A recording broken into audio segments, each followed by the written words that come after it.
নৈতিক পদস্খলনের অভিযোগে বাংলাদেশ জামায়াত ইসলামী থেকে বহিষ্কারের পর গাজী নজরুল ইসলামের এমপি পদ থেকে পদত্যাগের দাবিতে শ্যামনগর জুড়ে বিক্ষোভ ছড়িয়ে পড়েছে।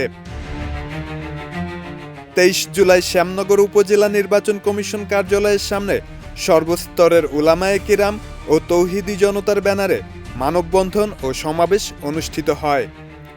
একই সাথে উপজেলার বিভিন্ন ইউনিয়ন, গ্রাম ও হাট বাজারে হাজারো মানুষ রাস্তায় নেমে বিক্ষোভ প্রদর্শন করেন।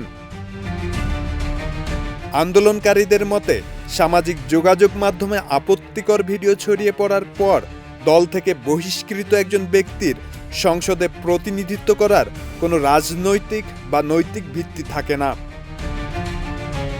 সমাবেশে বক্তব্য দেন মাওলানা আব্দুল কায়ুম, সাবেক ইউপি চেয়ারম্যান গোলাম আলমগীর ও সাবেক চেয়ারম্যান সাদিকুর রহমান সহ স্থানীয় বিশিষ্ট ব্যক্তিবর্গ।